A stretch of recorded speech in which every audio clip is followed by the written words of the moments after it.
Last night. I saw it last night. We haven't spoken. All right, Dylan. Vomit. Vomit it out, dude. What's up? Logan, what'd you think? Holy fuck, that was awesome. Uh, kind of heartbreaking, too. It was a lot more intense than I expected from an R-rated superhero movie, and that's saying something. Right. You never read any of the comics, right? No. Never? I went basically blind. Jesus Christ, you've never read comics, man? No. This has got to be corrected. So you're a movie guy. You just like the movies. Yeah, I knew a bit about it. I knew who X-23 was. Mm-hmm. And I knew a little bit about her history, but not much. All right. So overall, what did you think about it? As far as, go ahead. I just want to hear your raw shit. X-23 was fantastic in the movie. It was a ballsy decision on their part to not have her speak for the first half of the movie. And I think it worked out well. Her character was well developed. Really all the characters, except for the villains, were perfectly fleshed out. Sad to see Hugh Jackman and Patrick Stewart leaving these roles. They've been playing those characters as long as I've been alive. Ouch. You just hurt me pretty bad. Sure. So, when I first saw it, obviously the X-Men timeline is, I don't know what it is. It's worse than Zelda at this point. What timeline? Yeah, exactly. I mean, who gives a shit? Especially going into this one, I said, you know what? This is supposed to be like a standalone. Go ahead. At some point in time, the executives over at Fox decided continuity. We don't need that. Just blow something up. Hey, and I'm cool with that because the comics are that way too. Whatever. Yeah, I'm good with that. The comics are that way too, so I don't care, man. As long as it's a good story, and it doesn't. I know some people who bitch about oh, that's not how it happened in the comic or the book, and I'm like, well, look, comic books is one medium, film is another medium.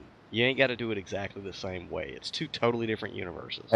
I've seen people upset that they didn't show Wolverine in the yellow and blue costume in this movie. And those people obviously didn't watch the movie, because that would have pulled me right out. It does, yeah. You can't translate the comic books to the film, especially with the costumes. It's fucking stupid. Even though some of the heroines, I wouldn't mind it, but whatever. So, to me, it looked like this was based off of Mark Millar's Old Man Logan, which was a mini-series, in the future, which obviously was different because, what's his name? Hawkeye. Do what? They don't have him, so yeah. Yeah, they don't have Hawkeye, so they couldn't do that. But, and I think in that miniseries, if I recall correctly, it's like after some big war, and the Hulk and Magneto and some other people like separate the United States up, and I don't think Professor X is in it at all. I think it just shows kind of like an old man Logan, I guess this is kind of doing like a nod to that. But the fact that it's rated R, okay, everybody was losing their shit because it was rated R. What were the major differences that you thought the R rating on a movie with Wolverine made? I can't go back and watch a PG-13 Wolverine. Right. Can't do it. That was the Wolverine we've always wanted to see on screen. Fuck you. You never read the comics. You don't know. What are you talking about? I've spoken to comic book fans. They were always disappointed in the Wolverine solo films. No, I thought the Wolverine, the second one, was okay. I didn't have a problem with that one. I don't know. Everybody's calling that a piece of shit, but they must have not saw Origins.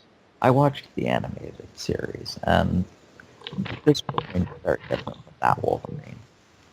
The Old Man Logan version is much closer to the Wolverine in the animated series. Yeah, well, it is what it is. Now, right off the bat with this one, I mean, showing him amputate people and I mean gut them and just really show you what real if adamantium claws are really on a dude's hands, the opening sequence shows you exactly how that shit would go down. And you know, even with the R rating, they didn't like they didn't throw that shit in your face. Like they didn't throw the fact, oh, this is the first R-rated Wolverine in your face, and it wasn't gratuitously bloody, but No. it was just right. It was appropriate for the story, you know. So they weren't flaunting it. Now Deadpool was flaunting it a little bit, you know, the fact that it was a That rated R Marvel flick. Deadpool, it was going to flaunt it by design. Yeah, and so okay, I'm glad they didn't do that, you know. And if you really think about it, there weren't that many action scenes in Logan at all. I mean, No, it was a very character-driven movie, which I appreciate. yeah, I thought that was. I mean, there was one poster I saw before I went to go see it that looks like an old Western movies from the '70s, like a like a Western movie poster, and I thought that was the perfect damn feel for it. You know, that it was kind of this was going to be something that you didn't have to see any of the other X-Men movies at all. You Nope. know, it doesn't matter what the timeline is, even though you know you got Patrick Stewart playing Xavier, and it's in 2029, which is before Days of Future Past, and all that stuff. So it could fit in there, but none of that shit really matters if it fits in or not. I went with someone who hadn't seen an X-Men movie since The Last Stand, and she didn't have a learning curve at all. Yeah, you didn't have to know any of that crap. Now, uh, the fact that he's a limo driver. I mean, I knew that they wanted to show the turbidity of his life, you know, later on. I didn't think it necessarily had to be a limo driver, but I guess that would kind of suck doing that job. But dude, even at the beginning, the way that it was shot and the way that it was wrote, it was very heavy. Like you could feel if you know being immortal sounds like it'd be cool, but you know you have to see a lot of horrible shit. And Wolverine's not immortal. He's been around since 1832 or something? Oh, 1840s? I Something want to like say. that. So he's seen a lot of his friends die, his family die. You know, he's been through every major war that's ever happened. You Yeah. know, and then at one point his consciousness is not back in time, so he has to experience I don't know how many decades of it again, just in Ugh. a different fucked up way. You know, so you wouldn't be too you wouldn't be too chipper either, you know, later on in life. Of course So not. it's like the setting of it was perfect because there's dirt everywhere and everything's heavy and metallic looking, which is kind of how he fucking feels. And I remember, you know, when I was sitting there, I was like, man, this is kind of painful to watch. Like not in a bad way, not painful like this sucks, but painful like you can really it resonated. Everything that they were trying to say resonated. Like the fact that his claw wouldn't pop out right, like he's got arthritis of the claws. You know, he's got the limp through the whole movie. You know, he's just in a bad way. He's an alcoholic, and I don't even know if Wolverine can get drunk. I think I read one time in Wizard that because of his healing factor, he was immune to being drunk. But you know, clearly it's doing something for him in the movie. Yeah, I think he can at least get a little drunk, because otherwise, why put that in? Yeah, well, I mean, he was drinking in the other ones, but that could have been maybe, you know, obviously in this one, like you know, and I might have ran to the restroom at this point. Well, it was the adamantium in his body that was making him sick. Uh, like prolonged it being in his body for such a prolonged period of time caused him to his healing factor to slow down. Obviously, it looks like he's aging. You know, Yeah. so he's in a bad place. You know what I mean? And when they first showed him, I was like, well, if Hugh Jackman's going to play Wolverine this way throughout and be consistent throughout the whole movie, he's going to get his ass kicked a lot. You know? Yeah. And, man, he goes through a lot of shit. He get he gets shot so many times in this movie. Eh, Somebody should keep track of the amount of bullets, the amount of stab wounds he sustained. And That's broken. what makes this one more real is the fact that his healing factor is real slow. In the other movies, he can get hit by a Gatling gun, and in like a few seconds the bullets pop out. In this one, it takes days, and he has to exert force, like to get the bullet casings to come out of him, or the bullet head, or whatever. I, So it's like, that ow. that first opening 10 minutes with the fight in the limo and then him popping out the bullets is almost perfection. Yeah, it shows that it might not be the greatest mutant gift to have. It carries No, more baggage than you would imagine, right? yeah. And now, what did you think about Patrick Stewart? Almost equally as tragic a role as Hugh Jackman's was in this. That he, I love the line, the most dangerous mind in the world is deteriorating, or something like that. Alzheimer's in the most dangerous mind on earth. Because that would be the worst thing to happen. His character might be the most well fleshed out of all of them, including Hugh Jackman. I think he gave the best performance. It's appropriately funny at times. It's really sad, too. And I don't know. It was just really good. I mean, one, I don't know if you know anybody with Alzheimer's or any type of brain disorder or anything like that, but to see somebody, Professor Xavier is known for being very cerebral, obviously, but Mm-hmm. to see somebody with such a high-powered mind, their greatest fear is to lose control of that. And in the movie, I forget what might have been the corporation, the protagonist or the antagonist corporation in the movie that said that his mind had become a weapon of mass destruction, Yes. right? Because he couldn't control it anymore. I mean, he's the world's most powerful psychic. He can connect to any mind, on the planet, and he's losing control of it, right? Mm-hmm. So I know that Patrick Stewart stays in shape, but that he looks so weathered and shriveled up in this movie. Yeah, And he looks more beaten than anyone. yeah, I hope to God for the actor that was, some type of Hollywood magic, because it ripped your heart out, because typically you see, even though he's in a wheelchair, he's very proper, very stern. His posture is, very proud. And when you see Yeah. somebody in that type of a condition, especially after all these movies, Patrick Stewart, he just demands respect, just his presence. There's She's nothing proud about him in this movie. no, it shows the absolute ugliness of aging and losing, your faculties, you know. So that kind of tugged at my heartstrings and everything. And the sequence where, thankfully, I didn't go when it was like a ton of people in the theater. I went to one of the earlier showings. But I know that the opening sequence, you'd have some more immature people, inexperienced people that would have laughed, when they saw Professor Xavier for the first time, out of his gourd. They would have thought it was funny, but to me, it wasn't funny. It was like, Jesus, dude, this might be the second superhero movie to get an Academy Award for Best Actor or Best Supporting Actor. Because Patrick Stewart, he hadn't got one, has he?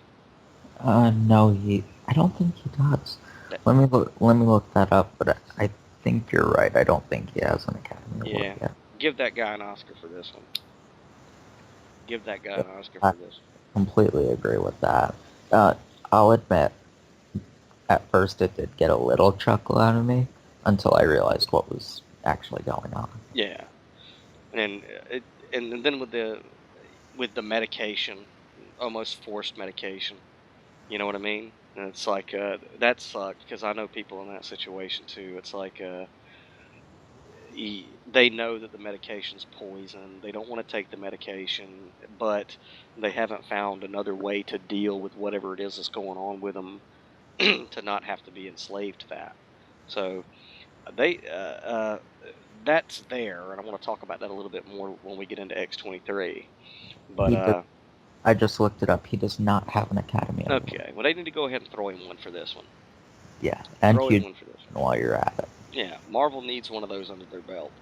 Uh, but now this is something that I saw on the internet. Is that did you see an echo of where Logan was keeping Professor X? Did you see a connection between that water tank and Cerebro?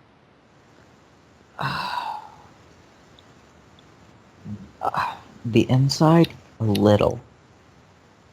A little. I'm gonna have to go see it a second time though, because I wasn't even looking for that. Yeah, to me it seemed just like it was an echo, a destroyed tower, kind of spherical, you know, Yeah, very I just thought it was a water tower. yeah. But to me it smacked of Cerebro. To me it's like okay, and this is me looking in, I guess maybe too deep, but if you picture Xavier's mind when it's at its sharpest, you got Cerebro as a structure around that mind, and the water tower that he was encapsulated in, all busted up, would be an outer reflection of the shape of his mind. See, I hope that's what they did, because that actually sounds awesome. Yeah, I mean, come on, dude. They spent millions of dollars on this movie. I'm sure they had to think it out a little bit more, you know. Well, And the story of how this movie actually uh, got started is amazing. This whole story actually came from a dream Hugh Jackman had. mm-hmm. And he called James Mangold, the director, and they fleshed out his dream. So maybe that's what they were going for. I hope it is. So his dream was based off of Old Man Logan. No, his dream was actually based off of Unforgiven by Clint Eastwood. Oh, okay, yeah, okay, that makes sense. Yeah, this movie had a Western theme to it. I know the Wolverine had like a Japanese samurai theme going, but this one was like a Western. Caliban. What'd you think about that guy? I've seen a lot of people complain about Caliban, and do I think he's the best part of the movie? No. He's not the weakest either, though. I think he worked for what they needed him to do. Would I have liked to see more with him? Yes. But I thought his backstory and the questions we had about him were enough to make me appreciate seeing him on screen. Yeah, I think with Caliban, it's going to come down to, do you give a shit about the previous movies in the timeline, or are you looking at this movie as a standalone? Okay. Well, he was only in one of the previous movies, correct? He was only in Apocalypse. As far as I know, he might have popped up in the background of some other one, you know, but who knows? Because they started shoving way too many of the mutants. Yeah. But you know, during the time I was reading X-Men heavy, Caliban, you know, I think he was mentioned once or twice, but he wasn't like a major player. From my understanding, in later comics, he became that. But I thought the actor was good, and I thought for like a supporting character that was just really a means to an end, you know, a means for the company to the corporation to track them.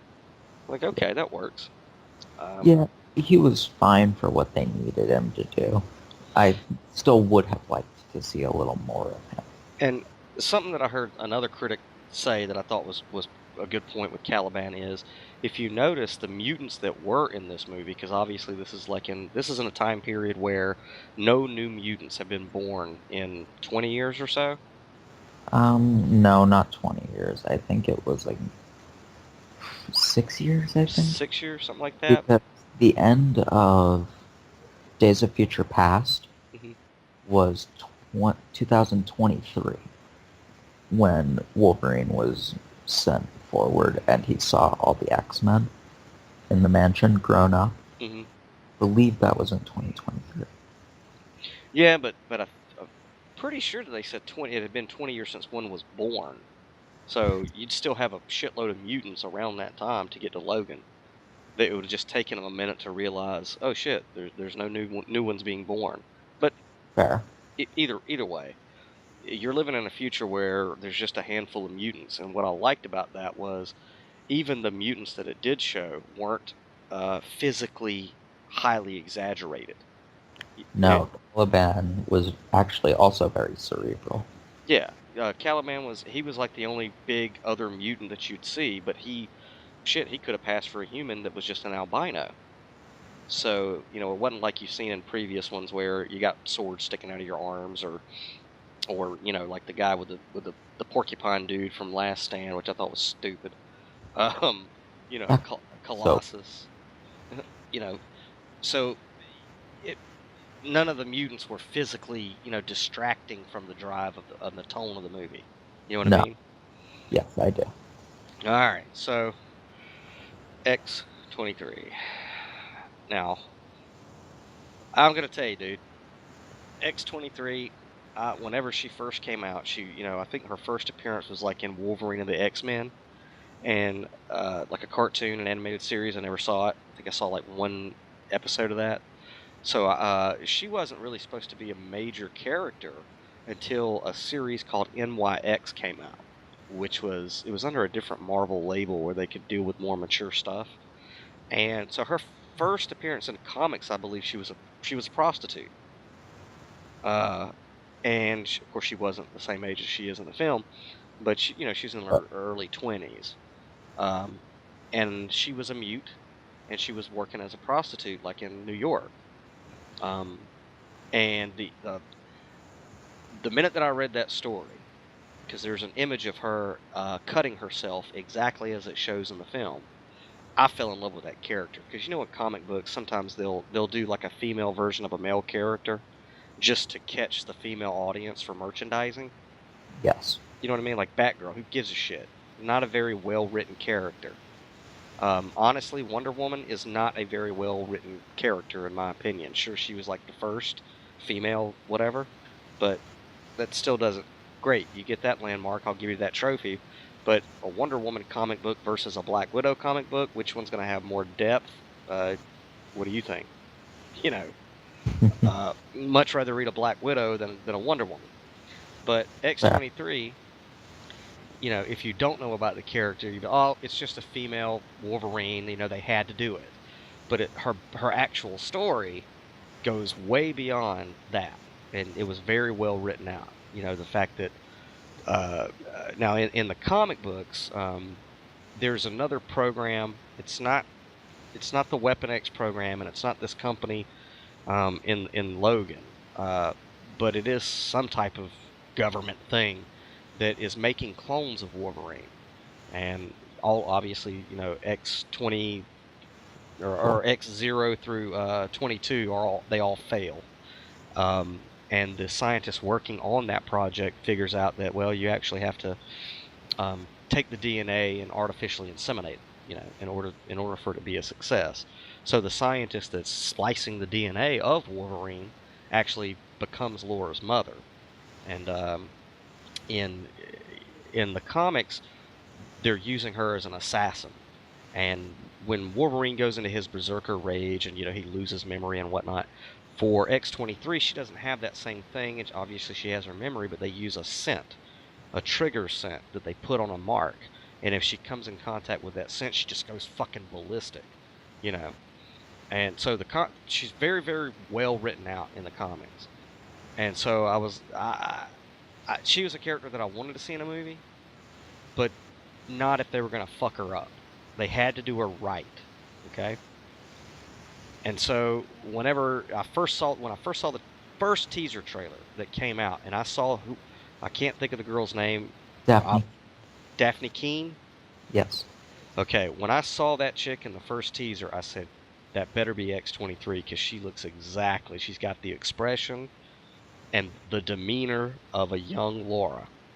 And dude, she did not disappoint. No, she did not. She did not disappoint. Now, obviously, her distinction is she has 2 claws in her hands and one in her feet. That was so cool. Right.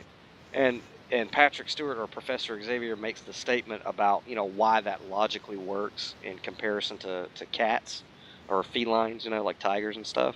Mm-hmm. But me going into the movie knowing what a badass X-23 is, and her being the only character that figured out how to kill Wolverine in the comics, I knew that she's a bad bitch.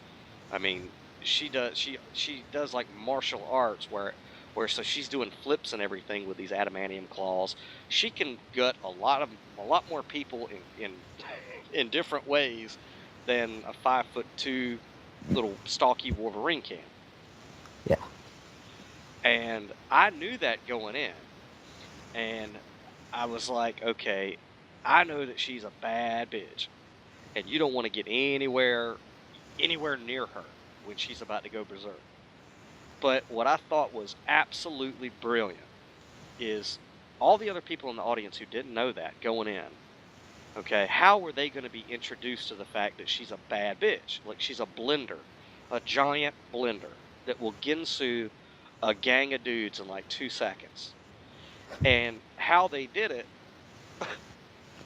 what'd you think about how they did it? The scene that really sold it for me, are we doing spoilers? Oh, fuck yeah. When she comes out of the safe house and has the guy's head and throws it at, I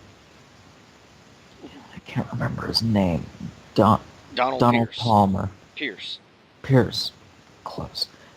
Donald Pierce's feet. That's Okay. the moment I realized, whoa, okay, we're in for something very different than I thought we'd get, because I thought they'd use her very sparingly. I thought she'd be like a Wolverine in training. Alright. What I thought was cool about her showing what a badass she was she's sitting there eating cereal when all these Reavers come in to get her with all these guns. And she is not even like stopping to eat her cereal. She's just looking at them like that's not even her first priority. These guys coming in to get her is nowhere near her first priority. Her first priority is that bowl of Wheaties, okay? Like, she didn't even put her spoon down. Nope. And right there, most directors would have screwed up and showed like a badass action sequence right there. And show her clear that room. But what's the director's name? James Mangold. Okay, this dude got it right. Because she walks out. There's nobody with her. She just walks out. And at first you can't tell she's got a severed head in her hands.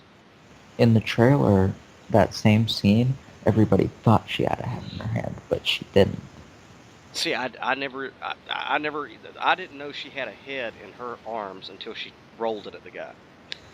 And there was, and even when the camera goes outside and you hear just the guys getting screwed up, you don't hear it long or loud. That's how fast she is. Yeah. It's just like you hear a couple of yelps, and then she walks out with her little backpack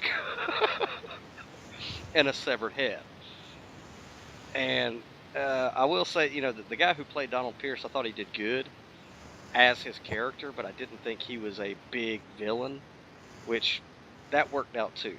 Because Wolverine or Logan at this point in his life wouldn't have been able to logically go up against a big supervillain. I'll actually disagree. I think he was the stronger one. Who, Pierce? Yeah, I think of the two villains, him versus Dr. Rice, he was the stronger villain. Right, yeah, but not physically. No, but in terms of characters, I felt he was the strongest villain. Right, yeah. He was the brains behind it. But as far as like the physical thing, you know, the physical antagonist to Logan, he did good. But it wouldn't have made sense for Logan to say go up against the Incredible Hulk at this point in his life. You know? I thought it would have been a stretch for him to even, spoilers, go up against X-24. Now that, okay, we'll get to that, because that threw me for a fucking loop. Right? Yeah.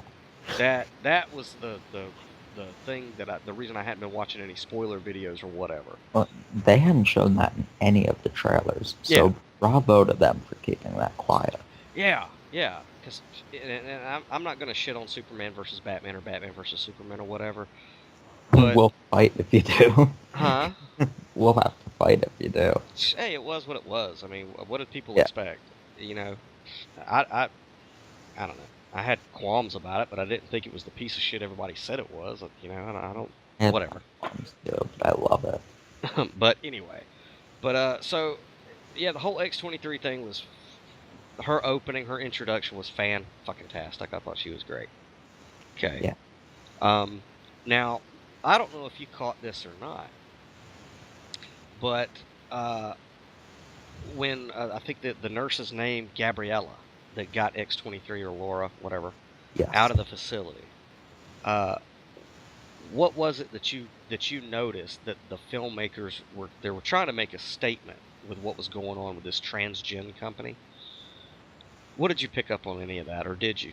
Um, I might be missing something, but all I got was child soldiers, human experimentation, like the surface level things that they were trying to say. If there was something deeper, I probably missed it. Okay, well, just hold that on the back burner, and we'll connect it shortly. So for the rest of it, it's like a cross country deal. Okay, which that's cool because that's like a western. They're trying to, it's a simple plot. Get this chick, to North Dakota, and then eventually across the border, right? So that's Yeah. western enough for me. You know, Mm. an adventure story or whatever. Um, now, uh, whenever they meet the family on the side of the road, Okay. That scene bothered me. okay, go ahead. The whole meeting the family on the side of the road thing. I loved the scene, but for about 35 seconds I got pulled out because all I could think was, wow, they're going all in with this Last of Us vibe. With the what now? The Last of Us, the video game. Sorry. Um, Basically, zombie apocalypse. This girl has the cure. A guy who looks very similar to Hugh Jackman has to take her away from the two factions fighting over her, Mhm. and they team up with or they move in with a black family. They meet on the side of the road temporarily before the son and father are, spoiler alert, killed. Okay, all right. Now, I did see a little bit of similarities because whenever they first, when the family asked them to come, eat dinner with them or whatever, it's like, okay, this is kind of because you already know what's going to happen. They're going to get messed. That family's going to get messed up. Yeah, Just because these guys are looking for Professor Xavier, Logan, and Laura. So the family's screwed, and this is stupid. And at first I was like, okay, they did this kind of in the first Wolverine Origins movie.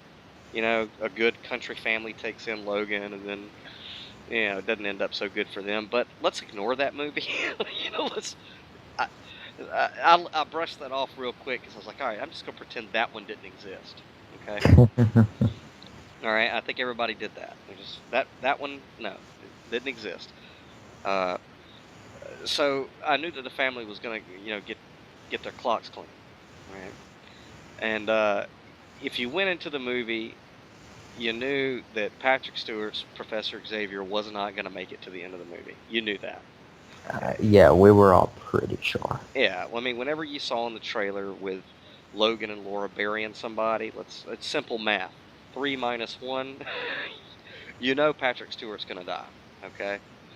But just before that, um, the whole issue with the water pressure in the house. Did you think that fit? What did you think they were, and the events that led up to them fixing the water pressure? Did you pay attention to that? Um, I honestly, all I saw it as was sort of a plot device, Hmm. and that plot device was for two reasons. One, we had to know how they suppressed the mutant gene, which you find out on that walk was through the genetically modified corn. Corn syrup. Yes, corn syrup, my mistake. And the other part of it was so that X-24 could be revealed and do some damage before they got back. Okay. Now, I'm pretty sure that a lot of people who see that movie, whenever the explanation for the corn syrup, I mean, the whole scene where they're walking in the cornfields and it shows these giant machines, and the farmer says, or Logan asks, he says, well, He's explaining to him that they're harvesting all this corn with, basically Monsanto, even though they don't say Monsanto. Uh, It's implied. it's very heavily implied that it's Monsanto, and we know about Monsanto, so it is genetic modifications of different things. But Logan says, "Well, who would eat that shit?" He says, "You don't eat it. You drink it in corn syrup, right?" Most people, that's gonna fly right over their fucking head. Okay. I'll admit, it flew over my head at first. But it dawned on you before then, like near whenever the Dr. Rice was explaining how they suppressed the mutant gene. It dawned on me, actually, as I was leaving the theater. Did it make you pause for a second and go, Yeah, "Wait a minute"? oh. So the movies, I mean, the Hollywood's telling us, and they're telling us. Now, what I thought was interesting about that is whenever Rice does explain that, we decided to use food and water, drinks, to suppress mutants from being born rather than go to war with them. Okay. Which, good decision on their part. Yeah, very, very wise. But then he makes it a point to talk about sugary drinks, like energy drinks. Okay. Now, I missed that. I don't even remember that. yeah, he's talking about very sugary drinks. Now, if you remember, if you go back, when X-23 is out there outside of the gas station on the horse, the little mechanical horse, there is an energy drink advertisement on the side of the wall. And I don't really know if it's a real company, but it shows you that it is an energy drink, and it's called Hypno, Hypno, Hypno. And they wanted to make sure that you subliminally saw this enough, because in the very next scene, whenever Logan takes Professor X to the restroom, there's a bumper sticker on the bathroom stall that has like the the app scanner that says Hypno Energy. Okay, so I'm gonna I have don't. to go back and watch this. Yeah, it's there. And now I don't know. Do you drink energy drinks? I don't. Okay, I used to be very addicted to them. Now I can ration pretty good. But I remember, just the symbology on energy drinks. I mean, energy drinks are designed to make you addicted to them. Uh, I think that's what all sugar is designed for. yeah, but yeah, the sugar molecule attaches itself to serotonin, I think, and when it goes through your system and hits the brain goes, "Oh my God, we sent out too much serotonin," so it sends out less and less. So you feel like you need more and more of a pick me up, and it becomes a cycle. So it's designed to make you addicted to it. And so I used to be really bad about those things, and then I kind of cut back on them a lot. But I remember here recently I turned a can around, and it tells you on the side of the can, made with genetically modified, you know, things, the energy drinks, right? Right? And so I was going, well, okay, I'm a metaphysical guy, and I know that there's evolution that's taking place. And this movie just came out and stated that the entire reason for genetically modified foods isn't for population control, it's for the population control of mutants. So That's have I we don't been know if I'd, do I what? don't know if I'd go that far, but yeah, you could easily get that from the movie. You think there's any truth to it? I don't know. I don't, generally speaking, believe in mutants. So, maybe? I think there's a very good possibility that that's exactly. I, I think the I genetically think, modified the people who are fighting genetically modified organisms, I think they really need to take a step back and watch this movie and rethink the motives that Big Pharma is doing this and Big Agri is doing this. I think it's more of a sort of metaphor for trying to suppress certain genes, but not the mutant gene. I think the mutant gene was just a sort of way to ground it in this universe. Makes a lot of sense. Makes a lot of sense. And of course, what the corporation that created X-23 is doing is taking the genetics of known mutants to create their own. just program them the way that they, or try to program them the way that they wanted to be programmed, right? A lot of Mhm. stuff there. I think people really need to look at that, But Yeah, this movie deserves a very, very in-depth analysis once it comes out on DVD. oh yeah. All right, so X-24, go ahead. Where do I begin with X-24? First off, I think it was a bit of a stretch for old man Logan to be fighting a younger version of himself and holding his own as well as he did. But putting that aside, because I got over that really quick, it was awesome. Well, Mm, the way that they revealed him was a shocker. yes. It Uh, was also nice symbolism. Elaborate. At one point very early on in the movie, Caliban says to Wolverine that he knows that Logan is waiting to die and that he wants to kill himself, basically. So going to where it's X-24 that, spoilers, ends up killing him, Mhm. it was really nice symbolism. And I think it brought together his story pretty well. And just the idea that Logan's most dangerous enemy is himself was pretty nice. Yeah. Now, how, when they did reveal him, whenever Patrick Stewart was laying in bed, God, that hurt. and that was because you see Hugh Jackman standing there, kind of silhouetted out, so you can't tell it's it's not Logan, it's a clone. I thought it was weirdly shot until he stabs him in the face. Yeah, Uh-oh. I mean, Patrick Stewart gives the last few lines of the character, Oh, and it rips your fucking heart right out because he just wanted to feel like he had a home, even if it was only for a night. and go a step further. We finally we get some sort of explanation as to this Westchester incident that they keep referencing. And it's heavily implied Hmm. that Xavier accidentally killed all the X-Men. Right, right. Now, Oh, now in the comic, it was Wolverine, or it was Logan yeah, I that did it. heard that.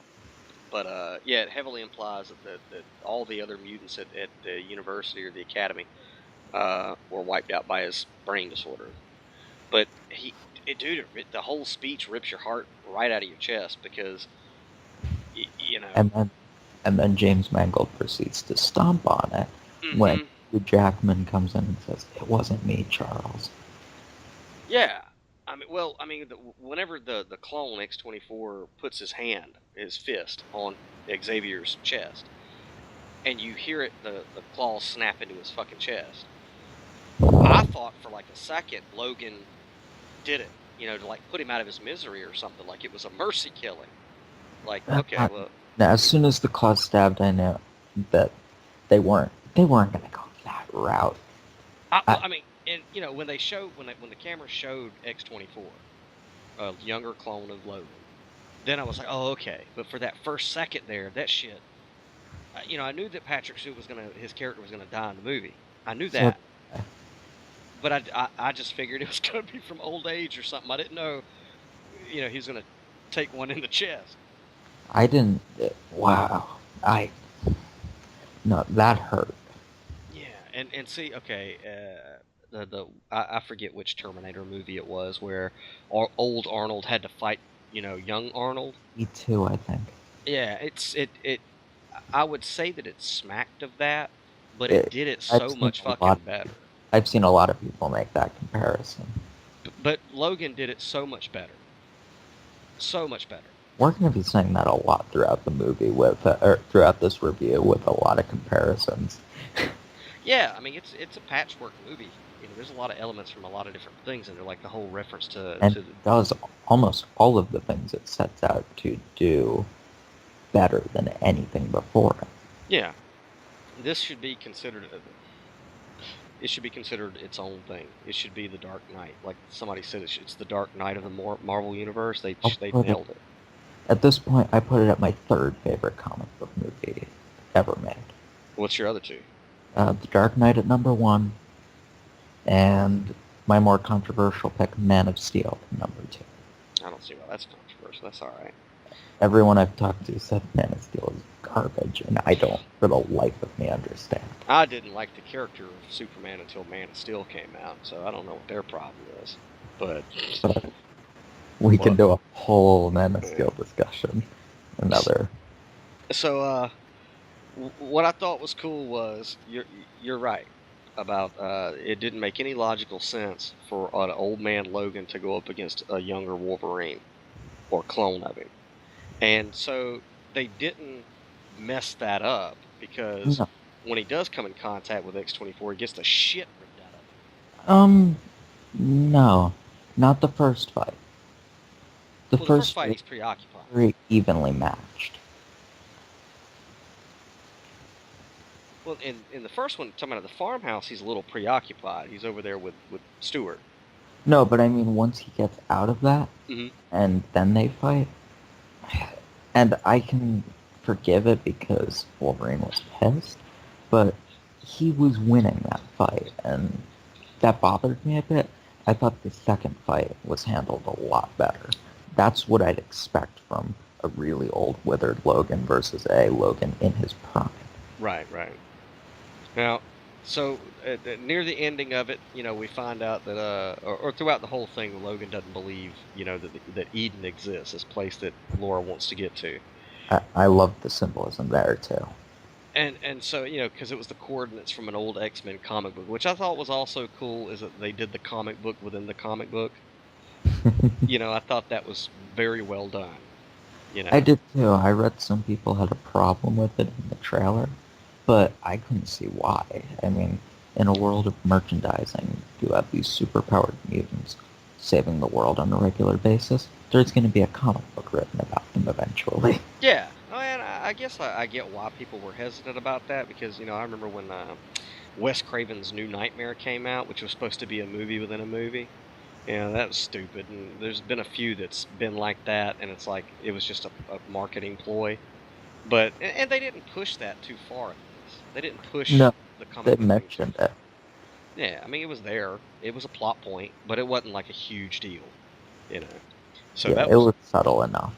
straight. Now, of course, when they do get to door, well, to tell you the truth, whenever Laura starts speaking, the whole like whenever she gets him to the doctor, the country bumpkin doctor, and all that, I was like, okay, what's the point of this scene? I don't really see what the point of this scene is, besides to show that she can jack a car. But then it pays off when they're in the parking lot and finally she starts speaking, which which I thought was it was brilliant, and the little bitty voice that came out of that little girl, and you've already seen her like disembowel an army, and then this sweet little Mexican accented voice comes out of her. It's like, what the You hell? don't expect it, and it's perfect. Mm-mm. And Hugh Jackman did great because on his face it was like that was the first time he ever heard her speak. Yeah, like, wait, you're not mute? You could talk, and so then she won't shut up. But I thought it was brilliant. How they did that. I thought was great. That she's this, and it makes sense. There's one part in the comic books where it doesn't come out and say it's Bill and Hillary Clinton, but it heavily implies at a political event. And when she's younger, as like she is in this movie, they make her look like she's got polio or something. So she's on leg braces, and that's how she gets past the metal detectors. You know, and they have the trigger sent on the candidates, and of course she kills the whole room. But they have her like in thick glasses and pigtails, and make her look very weak and vulnerable because she is a little bitty thing. Even when she's older, she's a little bitty thing. But to hear that voice come out was like, okay, that that was it was great how they did it. Oh, it was funny. Uh, no, this movie, it's a very somber movie, but when it does comedy, it does it brilliantly. Yeah, yeah, it was not too over funny. I mean, it didn't break it up, but there was some nice jokes in there and everything. But so whenever they got to North Dakota, and you see that there's all these new mutants there, I've seen one other guy talk about, who the possible genetic donors were, and who their fathers or mothers could have been. And at one point, to tell you the Yeah, truth, whenever man, I think do what? one of them was his real name is slipping me, Bobby something. Yeah, the guy with the ice. Yeah, Yeah, a throw to Bobby Drake. Bobby Drake. Yeah. But where was I gonna go with that? Sorry. No, shit. Do you want me to talk while you You totally threw me off course. I'm sorry. No worries. Yeah, well, when they get there, it's kind of I don't know if you've ever seen the old Charlton Heston movie, Omega Man. Probably not. No. No, they've done a I couple of don't remakes. watch. Um, what's his face? Arnold did it was a very loose remake or translation of it called End of Days, and then Will Smith did The Last Man on Earth or whatever it was called. Those were loose After remakes of it. Do what? After Earth? No. Whenever he's like the only guy in New York City, and he was looking for a cure for cancer, but it come out to be a plague. No, that one. Why is it slipping my mind? Yeah, it kind of smacked those where there's one last little uh, coven of whatever species. In this case, it's the mutants, the children. And so it was kind of like a passing of the torch. And what was cool about it was, hindsight looking back, Xavier, he's going to die in the movie, but he does play an integral role of bringing together another group of mutants, which is Yeah. what he did his whole life.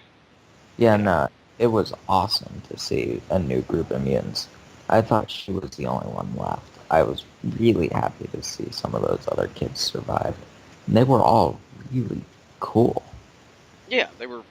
Yeah, they were. I mean, you only got to see those guys for like the third act, but Right. it was a But they nice little served their match. role well, and I honestly wouldn't mind seeing a movie led by X-23 with that group as the supporting cast. I'm pretty sure you're going to see X-23 alive from here on out. I I'm hope so. pretty sure. Yeah.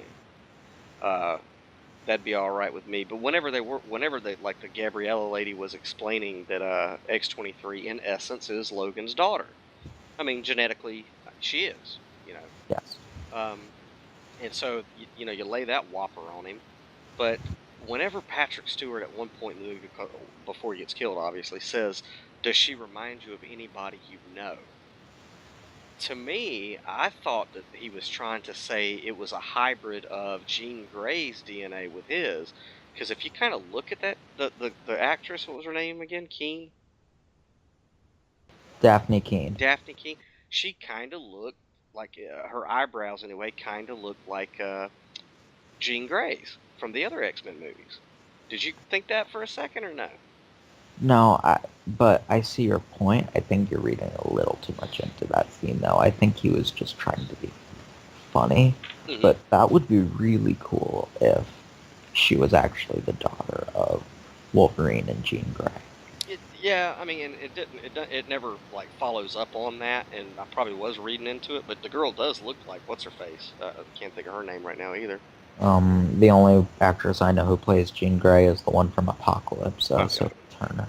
no. So that would have been, I think, stretching it anyway, but that's kind of what I thought when they first showed it. But so adamantium bullet, that kind of forces you to acknowledge Wolverine origins.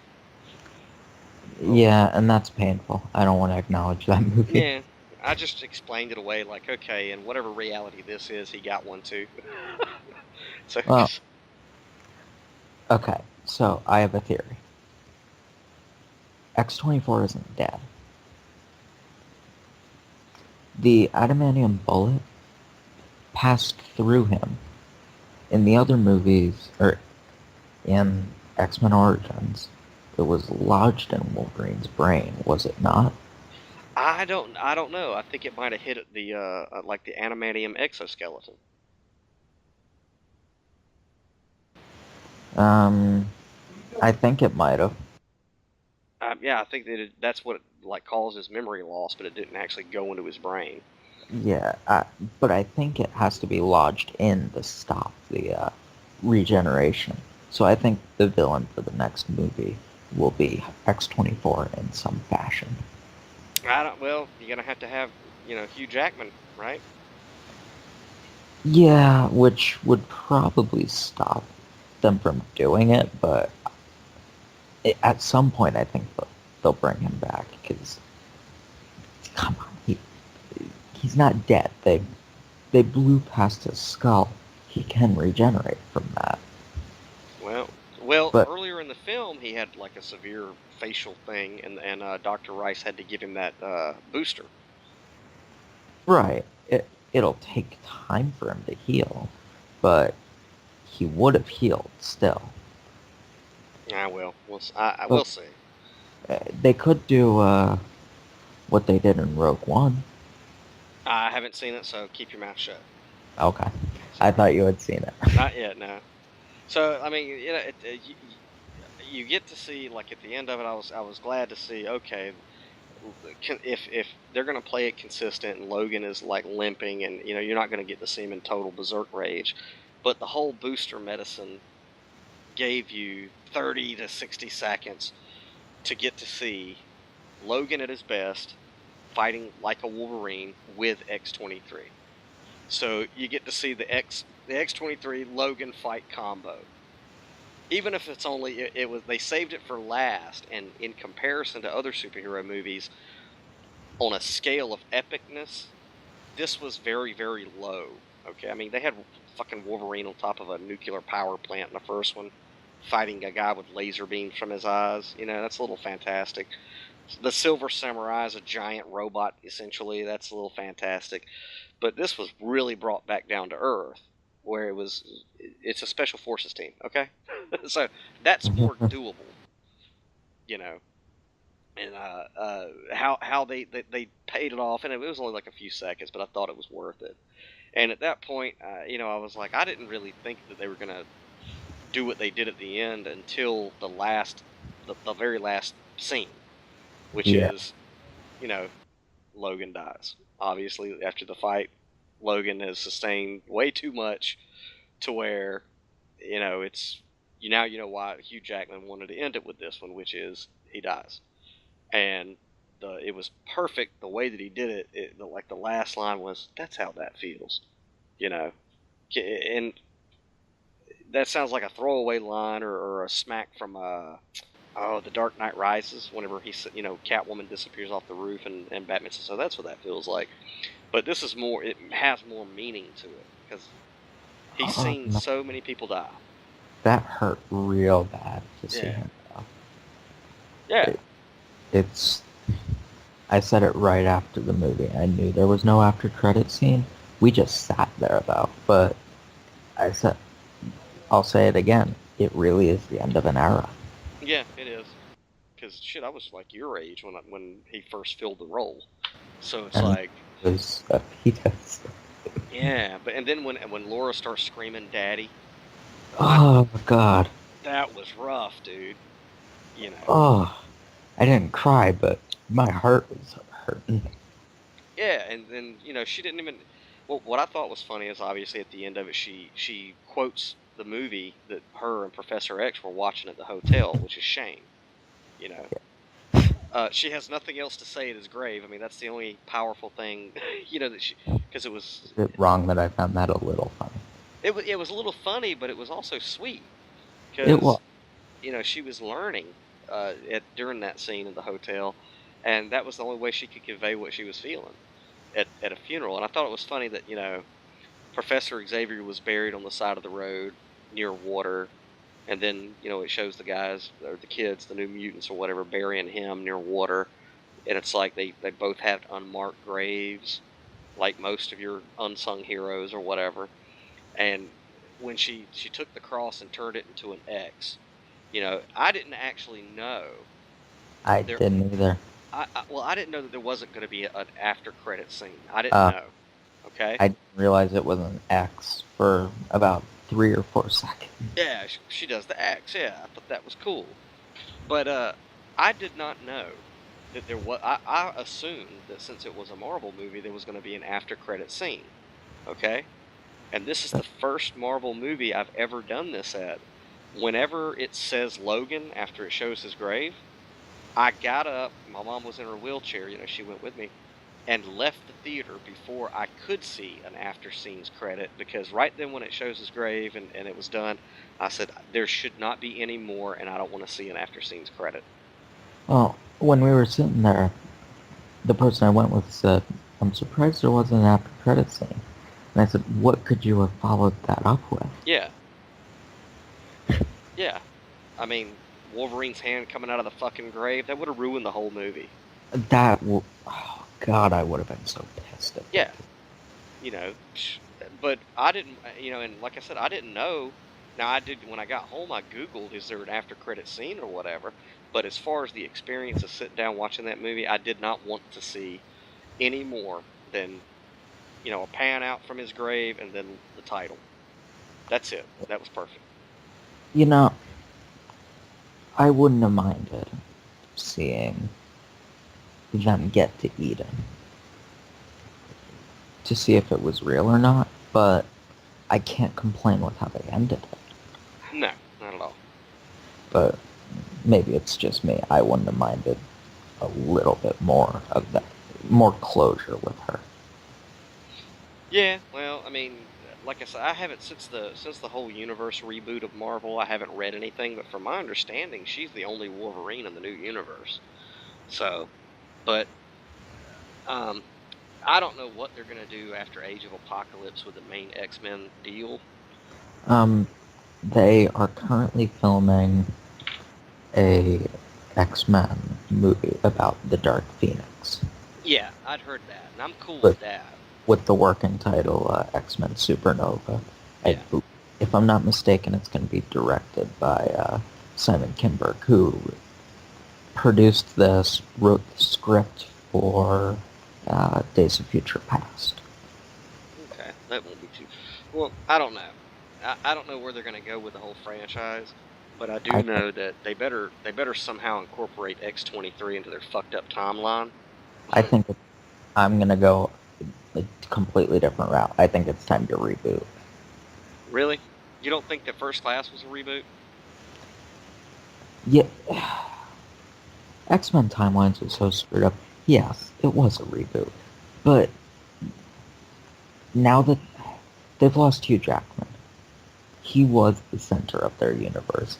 Come on, let's be honest. He was the center of their universe. Days of Future Past was built around him. Mm. The original trilogy, which should have been about Cyclops and Jean Grey, was about him. I think they need to reboot, recast. You can still use X-23.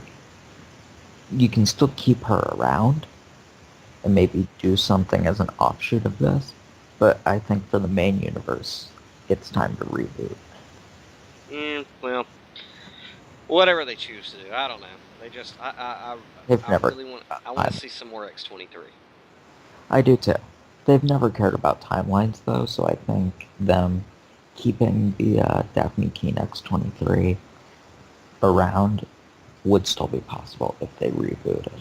Yeah. And like it or not, they're going to recast Wolverine within 5 years. Oh yeah, there's gonna be another actor for Wolverine. You know. Yeah. Who would you want to see in that role next? I don't know, man. I think they should.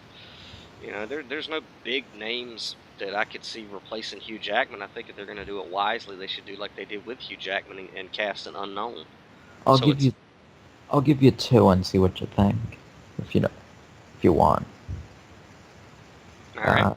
Tom Hardy, You know, Inception. I love Tom Hardy. Okay, I know Tom Hardy. I love Tom Hardy. I knew whenever he was in Star Trek Nemesis, nobody knew who the fuck he was because he was the villain in a Star Trek movie. I was like, that dude is gonna go far as shit. I love Tom Hardy, but as Wolverine, no, nope. And my first choice to play Batman before Ben Affleck, Carl Urban. Carl Urban. Star Trek, the new Star Trek trilogy, he plays Bones. McCoy? He plays a doctor. I could see that. I could see that. He and he was also Judge Dredd in the new rebooted Dredd. I can see that. I'd like him to actually cast a short guy, because I'm 5'4", and that's one of the reasons I like Wolverine so much is he's shorter than me, so it's But like, all right, cool. I also this time I wouldn't make Wolverine the center. No, not at all. No, that made sense at the time, but they're making movies about Guardians of the Galaxy. You don't have to pick a big name character anymore to lead your franchise. No, not if it's well written. No, not at all. I think I don't know. I mean, we'll probably never see it for a while if it ever does happen. But I'd like to see some type of deal like they worked out with Spider-Man to be in the MCU. I'd like to see. I don't know. Well, you're not a fan of the comic books, but there was a tentpole event called House of M, and essentially in it, because Scarlet Witch is. I have a little bit of comic book knowledge. I didn't read them, but I know my comics a bit. Do you know about the House of M? I've heard of it. It was really, really good. Very well written. And essentially what it is Scarlet Witch, which is Magneto's daughter in Yes. Marvel, loses her shit after she miscarries. Has like a fucking mental breakdown. And she alters reality to where she just completely, she gives everybody what they want. Everybody in the Marvel Universe gets a reality where everybody's happy. Okay? Peter Parker, they know he's Spider-Man, but it's okay, everything's cool, he's like a celebrity. Him and Mary Jane have a daughter. Captain America gets to get old. All the characters get what they want and live in this beautiful world. Magneto runs, an island. All the mutants live there. It's just pleasant. And of course, whenever this reality shifts, Logan gets what he's always wanted, which is all of his memories. Okay? And he knows about his whole life in the comics after Scarlet Witch does that. Well, he is the only one in this new House of M universe that realizes something's not right. This shit is different than what it was. And so he has to go and wake up others, like Emma Frost, who's one of the best written characters in the comics, but they fucked her up in the movie. Sucked. I can agree with that. Yeah, I mean, I didn't even like the actress that played Emma Frost. They really threw that character away in First Class, which First Class is one of my favorite X-Men movies, but they threw that character away, dude. Yeah, they didn't do a lot with the villains in that movie. No. So that kind of disappointed me. But anyway, in the House of M, it's really, really good, and it's a mix mash of the Avengers and Spider-Man and some a lot of the whole Marvel universe basically is absorbed into the X-Men politics for a while, and it results in Scarlet Witch basically saying no more mutants, and then shifting reality back to us the way it was, with one exception. There's like no mutants except for 10% of what there was. I thought that was cool. I'd like to see that one day, but chances are it'll never happen. That would be a tough storyline to do. It'd be good, man. It was a great series. The comic was great. I think the only way they'd ever even consider doing that is if it had something to do with Thanos and the Infinity Gauntlet. Yeah, like I said, man, it's not going to be any time in our life if they ever do that. I think it will. If it's ever going to happen, I think it will happen within our lifetimes. I don't think comic book movies will be around forever. We'll see. Who knows? We'll see. They're becoming religions, which is okay. And it's a trend right now, but Star Wars and Star Trek faded for a while. I think comic book movies will go through that same cycle where they'll fade and then they'll return. I think we'll see a House of M movie before that fade. Yeah, I would too. If they're going to do it right, Of course, then again, I could be wrong because I never thought that I would see Civil War on the big screen. I never thought I'd see Civil War. I never thought I'd see Apocalypse. Never thought I'd see Planet Hulk. Oh, yeah, I'm looking forward to that one. Ragnarok, oh my god. I've never thought I'd see any of those. Never thought I'd see the Infinity Gauntlet. But I wonder in Thor Ragnarok, which I got to wrap it up here in a minute. I wonder in Thor Ragnarok, are they gonna have Hulk speaking like he does in the comics? During that whole saga. I don't know. Maybe. That'd be cool. I'd like But to see that.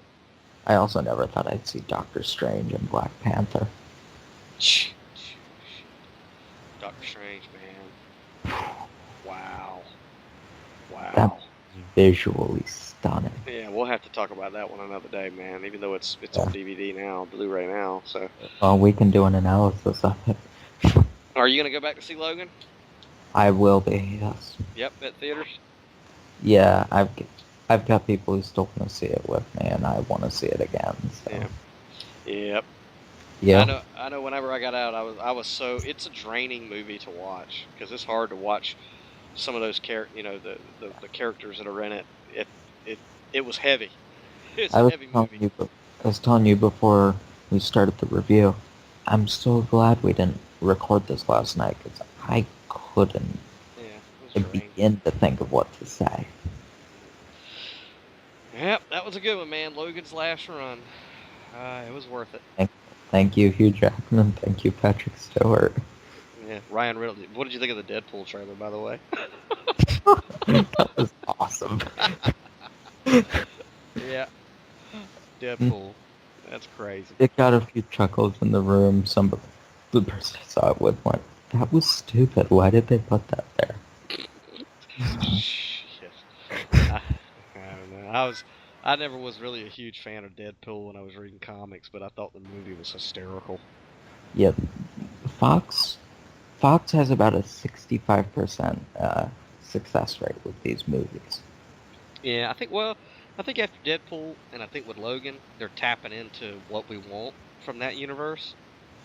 Yeah. So they're doing it better, but yeah, now if they just start caring about continuity, we'll all be in good shape. Hey, dude, and I don't even really give a crap about that too much as long as the stories are good. If the stories are good, I'd like to be able, I can't give somebody a watch order for these movies. yeah, and I wouldn't even bother with it. As long as the story, that's what comics and literature is about. Is the story's good? Great. I don't care. I can suspend my imagination and pretend that the other 15 movies weren't made. As can I, but is there any doubt though that the MCU does a better job at attracting people because there is a set vision? Well, what they're doing with the films and with what they're doing on Netflix, which it didn't dawn on me until I saw the trailer for Iron Fist, that what they're doing is they're taking the sub-tier or the second-tier heroes and bringing them together, like on Netflix. Because Jessica Jones, Luke Cage, Daredevil, and Iron Fist are the Defenders. Yeah, don't sleep on Inhumans. Has that come out yet? They're making a TV series. The first 2 episodes are going to premiere in theaters on September 1st. Okay, all right. In IMAX. Yeah, we'll see how they do that one, because Inhumans is a take it or leave it type of series. Their full cast list is pretty impressive. So, yeah, don't sleep on what Marvel's doing right now. Is Black Bolt in it? Yes. Okay, Black Bolt's going to be in it. Cool. Yeah, they're doing some pretty innovative things with it. And Agents of S.H.I.E.L.D., which was bad for a season. Season 4 is brilliant. See, I don't even remember what season I'm on. I can't even recall. It's brilliant. What'd you think of Luke Cage? Have you seen it? I liked Luke Cage. It's not my favorite of the Netflix shows. It's probably my 3rd favorite. It's right above Daredevil Season 1 for me. Which, really? I didn't really like Daredevil Season 1. I'm in the minority. Yeah, I didn't care for the first season either. But Jessica Jones is still my favorite. Jessica Jones was fucking awesome.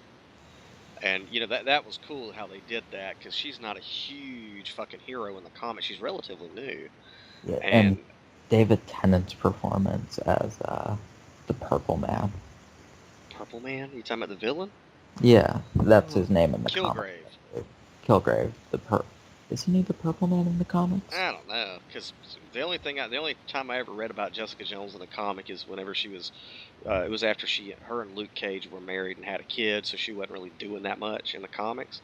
Which is why when I heard about the show, I was like, what the fuck are they gonna do with that character?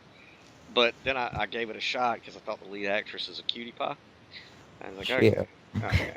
Yeah, she's like a real cutie pie. You know, all these other Hollywood bitches, they got so much makeup and shit on them. But that chick, you could see her on the street. You know, I've seen chicks like that. Well, not too many, but she's a badass and she plays the role pretty good. But Yeah. I I thought that was great because the season, the way that the seasons, you know, you had one villain the whole season. You had one storyline for the whole season. And I thought the way they did it was great because she isn't Captain America, she isn't Spider Woman, she isn't Black Widow. You know, so to me that whole season made sense, man. I liked it. I liked Jessica Jones. Daredevil season 2 is definitely more large scale, which I appreciate. But Jessica Jones is elevated slightly above it, if nothing else, for David Tennant's performance as Killgrave. Right now, Daredevil is known as the poor man's Spider-Man. I thought you were about to say the poor man's Batman. Well, that too, but in Marvel, you know, he's known as the poor man's Spider-Man, and I don't really. The only thing I like him for in the comics is honestly, whenever one of the superheroes need a fucking attorney. Okay, but I thought this was pretty bad. The actor who plays Daredevil, Matt Murdock, I didn't care for him at all. You know, until it didn't feel like he really was the character until the second season. After the second season, I was like, okay. I love the second season. I thought the second season is what hooked me, and Yeah. there's one name in the second season that really did it. What And name? Frank Castle. Yeah. Frank fucking Castle. His introduction and that actor, brilliant. John Bernthal was perfect. I had no clue that was Shane from The Walking Dead. No clue at all. That guy, physically, I guess he's about the same, but the way that he played Frank Castle was perfect. Yep. I mean, Frank Castle has no superpowers in the comics, but Frank Castle can fuck up any superhero in the comic books, and has. Okay? Doesn't matter if it's Wolverine, Spider-Man, Captain America, doesn't matter. And his only superpower is anger. Hatred. I'm so glad that they're doing a Punisher show. Yeah. Yeah. That's when I saw the dude play Frank Castle, that whole storyline with the Irish and all that. I said, oh, they better be turning this into a show. They have got to turn the Punisher into a show, because the first movie was like with Dolph Lundgren, I think, which was a piece of shit. The second one, Like the first one. huh? I didn't mind the first one. The second one is far superior. Well, there's three. Okay. Yeah. The one with Dolph Lundgren back in the '80s was just shit. Okay. The one with Thomas Jane, I thought that was shit. Punisher Warzone, I liked it. But the only reason I liked it is because of the three Punisher movies, it was truer to the comics. But Yeah. But it is a campy fucking movie. Yes. You know, it was campy, but it was more Punisher-esque than the other two pieces of shit. So to see him do it in a series, I thought was great. Yeah, it was awesome to see. And of course, the whole prison thing with Wilson Fisk and all that, you know, I thought that was pretty damn cool too. So we'll see what's going to happen with that one. Yeah. Iron Fist? I don't know. I'm excited. Well, I don't know. I mean, I know back in the 70s or 80s when Luke Cage first came out, it was Power Man and Iron Fist. They were like a dynamic duo or whatever. Iron Fist is actually the character I wanted to see on the big screen since the first Avengers movie. Well, who knows, man? I mean, I don't know what they're going to do in Marvel Phase 4, but I know that the MCU is planned out for like the next 20 years or some shit. Yeah. So don't think we'll ever, ever see Iron Fist, Luke Cage, Daredevil, Jessica Well, Jones, and Punisher well, in the movies. well. If you get to Marvel Civil War, it heavily implies that you're going to have the Avengers and then Captain America's secret Avengers. So if they really wanted to, they could recruit these cats from Netflix who are the Defenders, like Yeah. Luke Cage. See, the only reason I wouldn't do it if I were in charge is what those series work because they're fighting street level villains. Mm-hmm. After seeing them in a movie fighting an intergalactic threat, everything else they do will feel small.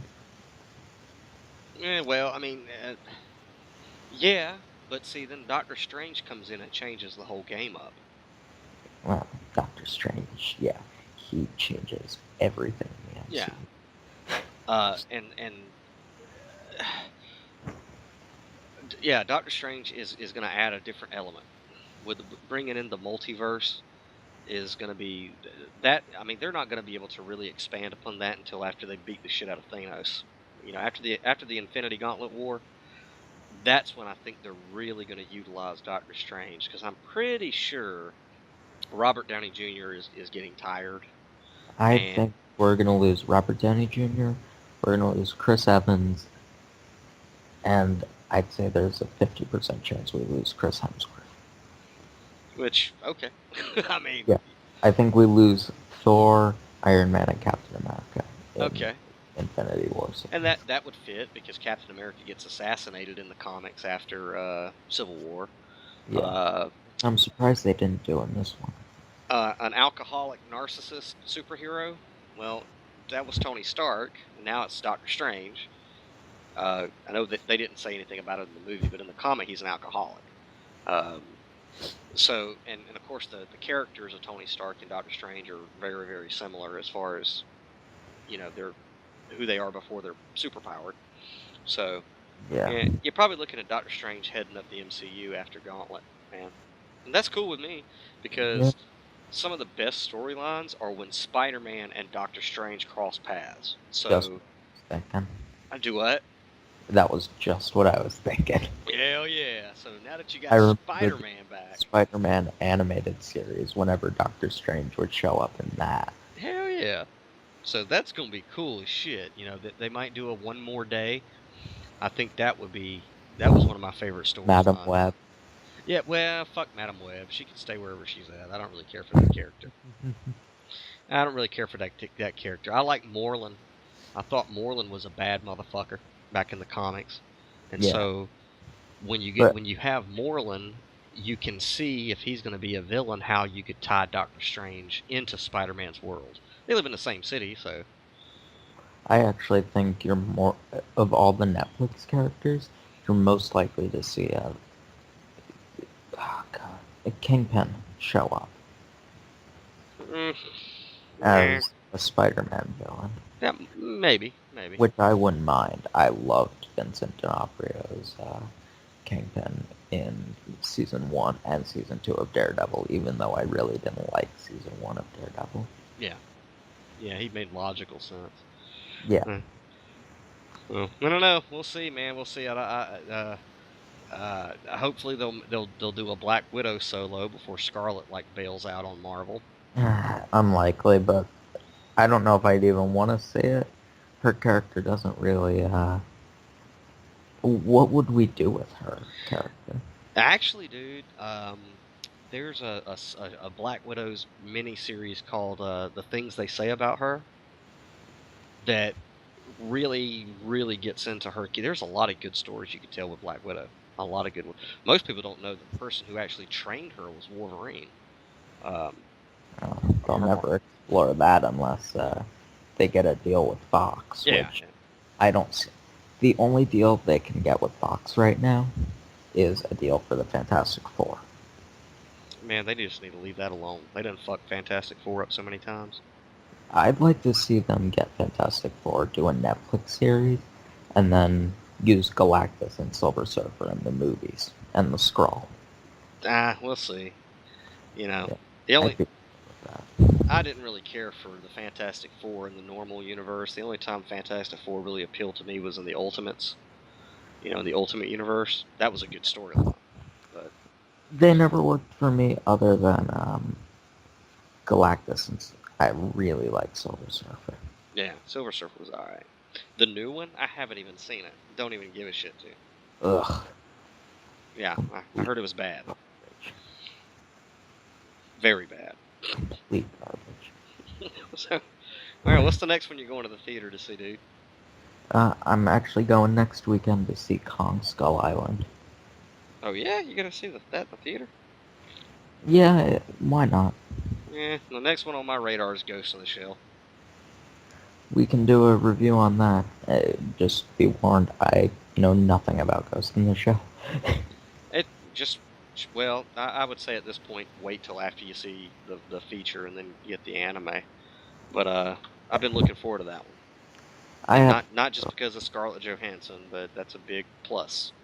The next big one I'm really looking forward to, second on my list of most anticipated would be Kingsman, The Golden Circle. Is that the sequel to the other one? Yeah.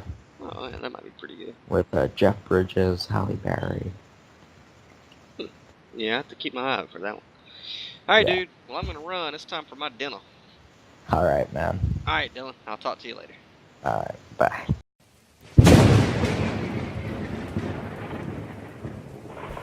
Downloaded content podcast. Download